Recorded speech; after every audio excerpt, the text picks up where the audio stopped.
bitkilerin duyguları var mı sence? Tabii ki var. Öyle mi? Olmaz mı? Valla ben her gün konuşabilirim onlarla. Oh, Onlar da cevap veriyor. Herkese böyle şey gibi gelebilir ama öyle şey mi olurmuş deyip ama ben konuşuyorum. O da bana konuşuyor. Bu bitkilerden alıyorum. Valla şaka gibi ama gerçek.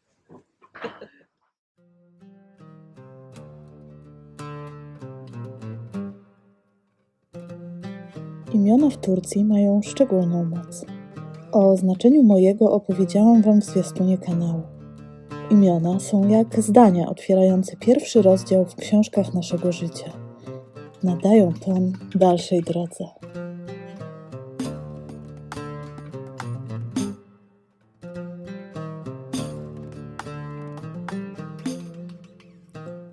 W oczach Nesrin odbija się licyjskie słońce, a jej głos jest jak życiodajny deszcz. W jej obecności czuję się jak nabierająca witalności szałwia, z której leczniczy napar, czyli adachaye, złagodzi trudne do zniesienia i zaciskające gardło stany zapalne codzienności.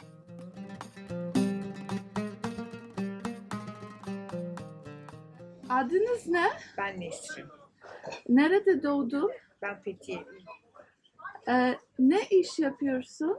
Doğduğum günden beri baharatçıyım. Nesrin, po turecku Twoja proza. Ona jest dla mnie zwierciadłem lokalnej rzeczywistości. Opowiedziała mi siebie i zabrała na aromatyczny spacer śródziemnomorskimi łąkami.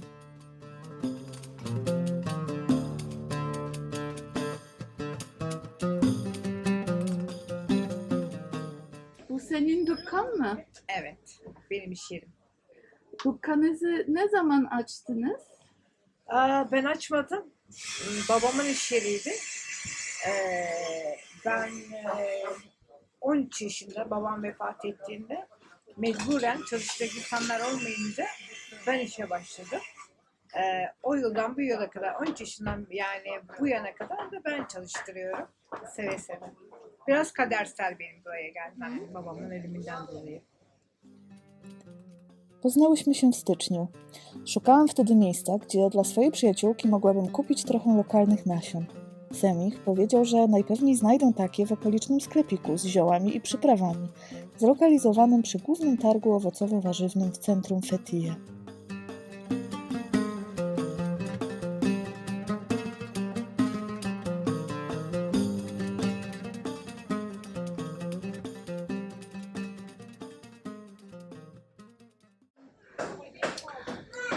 Sadece bu bölgede hangi bitkiler var spesiyal yani?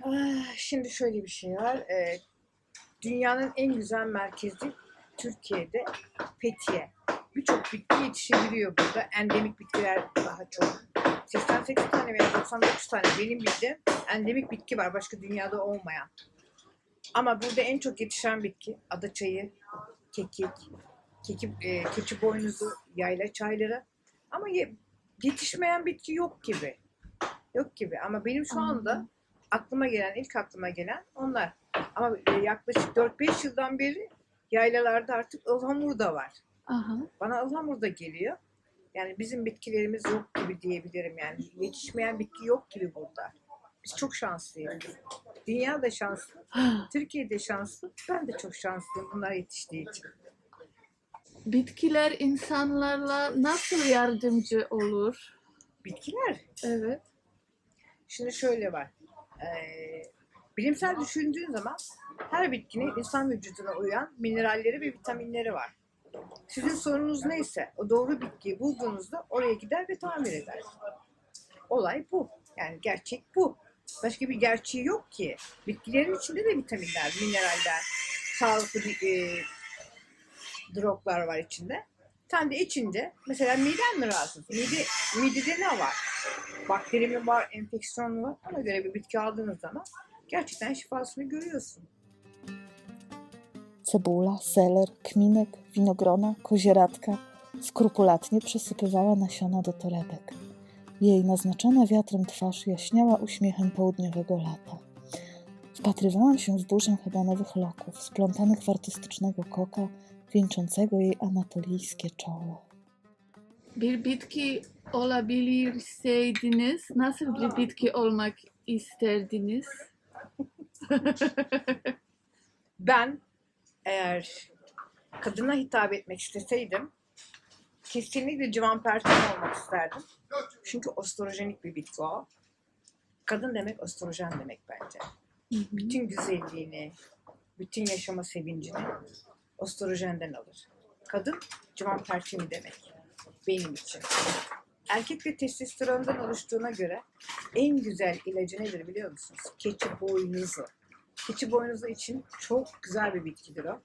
Erkek de bence keçi boynuzu olmalıydı.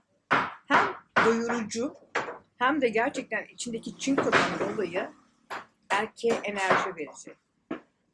Erkek keçi boynuzu olsun, ben civanperçemi alırım. Wróciłam w maju. Szukając pomysłu na prezenty dla przyjaciółek, wróciłam do Nesrin. Tym razem wyszłam z woreczkiem szafranu, jaśminu i mawi kelebek czaje, czyli herbaty niebieskiego motyla, przygotowanej z ususzonej klitorii ternateńskiej. Całkiem czarującej i pełnej mocy, jak zresztą każda klitoria. Po zaparzeniu nabiera magicznej barwy. Używa się jej na ukąszenia węża albo skorpiona, a do tego redukuje stres i poprawia pamięć.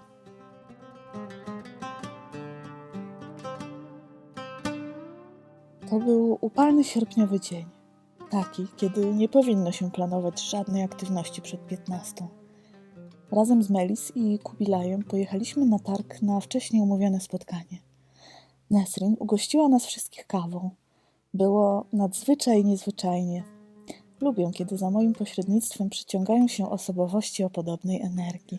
Var, evet, dili var. Her sabah kalktığım zaman, buraya geldiğim zaman inanın hepsini böyle konuştuğunu görebiliyorsunuz. Ve çiçek açıyorsunuz ya. Ruhunuzun içinde çiçek açıyorsunuz, kalbinizin içinde çiçek açıyorsunuz, beyninizin içinde çiçek açıyorsunuz. Ben çiçek açıyorum bunlarla. Her gün beni daha da güzelleştiriyor, daha da güzelleştiriyor. Yaşama sevincimi herhalde ben bunlarla alıyorum. Bitkilere olan tutkunuz nereden geliyor? Ben şöyle bir şey söyleyebilirim. Burada doğdum. Bitkilerin içinde doğdum. Yani ister istemez doğuştan tutkulu oluyorsun. Yani bilmiyorsun ki o tutkuyu. Doğduğunda hep bunun içindesin zaten. O yüzden tutkun hep var. Hep yani bilinmese de biliyor gibi vücut. Her şeyi biliyor gibi. Ben de biliyordum doğduğum günden beri. Aşıktım ben onlara.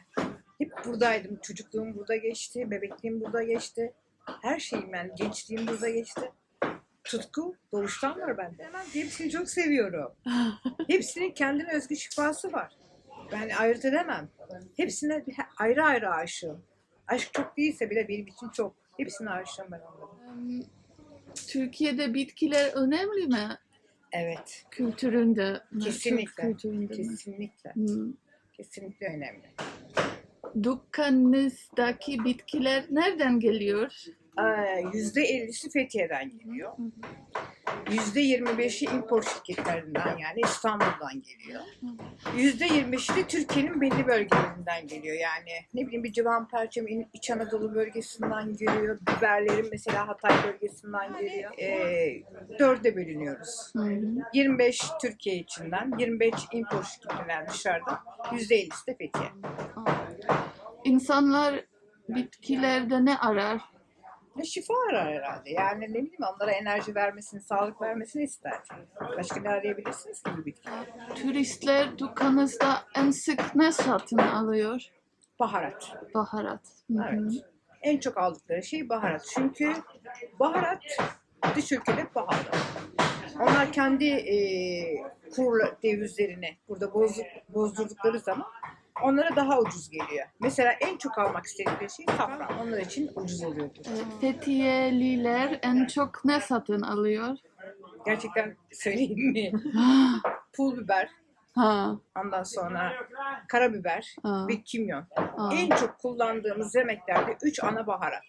Kimyon, karabiber, toz biber, pul biber. Bunlar. Ama sağlık, şifa yönünden derseniz yaklaşık bir 10 yıldan beri Türkiye'de veya Fethiye'de yani Türkiye'de şifalı bitkileri çok önemsenmeye başladı. En çok kullandıkları neler derseniz keten tohumu, çörek otu tohumu, Bunlar ana. Zerdeçal, zencefil, tarçın. Bunlar en çok kullandıkları baharatlara dönüştü.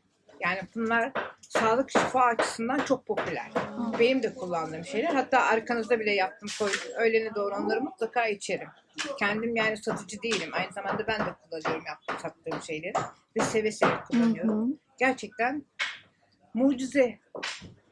İş yerinde tipik bir gün nasıl geçiyor? Valla benimki harika geçiyor. Ben hiçbir zaman sıkılmadım. Çünkü vakitim bile yok diyebilirim yani. Benim sıkılmak için vaktim yok. Çok sıkılacağımı düşünürsem mutlaka bir bitkiyi alırım bugün elime. Derim ki bugün senin hakkında ne öğrenmem gerekiyor? Güzelce detaylı şekilde onun hakkında bilgi edinmeye çalışırım. Okurum, öğrenirim ve çok bilgi alışverişi yaparım. Sizin gibi çok değişik insanlar geliyor benim hayatıma. Biri gidiyor, biri geliyor. Dünya sanki ben onların ayağına gitmiyorum ama dünya benim ayağıma geliyor. Ve her birinden yeni bir şey öğreniyorum kendi mesleğim hakkında. Ve benim için bu çok güzel bir şey. Yani sıkılmak için vaktim yok benim. Her günüm benim unutulmaz bir gün, biliyor musunuz? Oh. Her günüm, gerçekten söylüyorum, unutulmaz bir gün. Çünkü burası, bu iş yeri birçok insanın gelip girdiği bir yer. Her insan kendi başına güzellik taşıyor ve güzellik getiriyor. Ben de o güzellikleri her gün tanıklık ediyorum. Benim için unutulmaz. Siz mesela bugün benim için unutulmaz oldunuz. Doğru mu? Doğru. Sizi tanımak, Evet. bu programı yapmak benim için unutulmaz bir günden imza. Bütün dünyayı dolaşmak isterdim. Yaşadığım süreç içinde bütün dünyanın her bir yerine gitmek isterdim ki elimden geldiğince yapmaya çalışıyorum. Ekonomik olarak yetişebildiğim sürece gitmeye çalışıyorum. Ölünceye kadar da bunu devam ettirmek istiyorum. Bir Endonezya'ya gitmek isterim. Ne bileyim ben, bir Afrika'ya gitmek isterim. Bitmez ya, her gün konuşsam şu anda aklıma gelebileceklerin içerisinde Bali'ye gitmek isterim. Po nagraniu spędziliśmy jeszcze drugie tyle, dalej wymieniając myśli. Czas się zatrzymał. To mój ulubiony moment. Potem zrobiliśmy zakupy na ryneczku. Jajka, pomidory, papryka, cebula. Wróciliśmy do domu, a Melis przygotowała najpyszniejszy menemen świata. Dzień zakończyliśmy wspólnym pożegnaniem słońca na plaży w Patarze. Słowa, głosy, spojrzenia, śmiech i bycie razem. Mieszanka idealna i przepis na dzień, który nie ma szansy się nie udać. Uwielbiam tworzyć ten mój turecki pamiętnik. Jeśli znajdujecie tutaj też coś dla siebie, to wesprzyjcie mnie w dalszym rozwoju. Zasubskrybujcie mój kanał, obejrzyjcie pozostałe filmy i podzielcie się wrażeniami w komentarzach.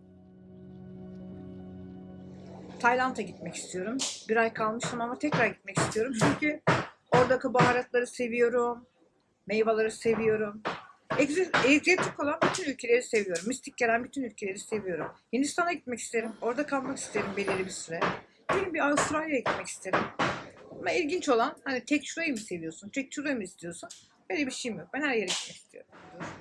Ben yatarken Allah'a her gün teşekkür ederim. Bana verdiği bütün güzellikler için.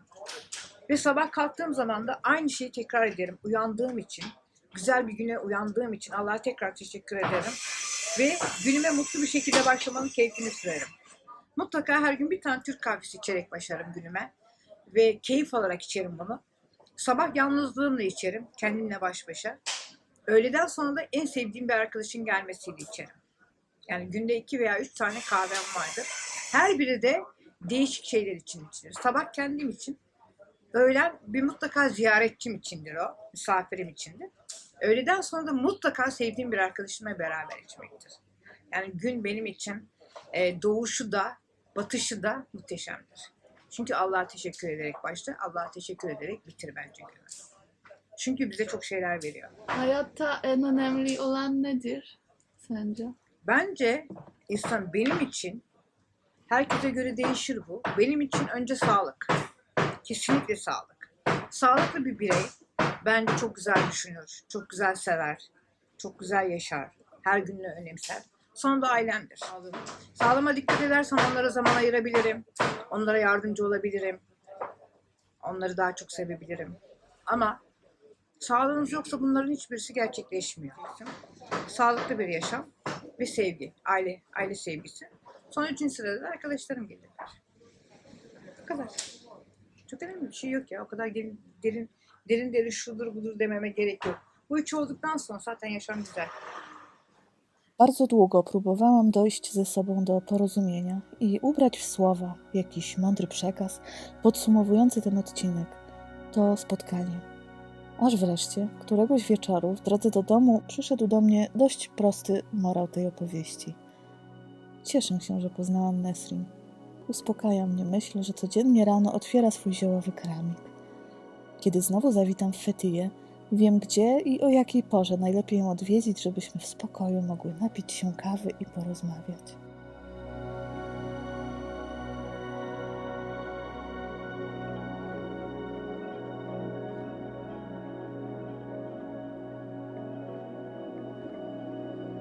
Cieszę się, że dookoła nas są ludzie tacy jak Nesrin. Dziękuję jej za zaufanie i rozbudzenie we mnie jeszcze większej ciekawości wobec pozostałych mieszkańców tego całkiem niezwykłego miasteczka.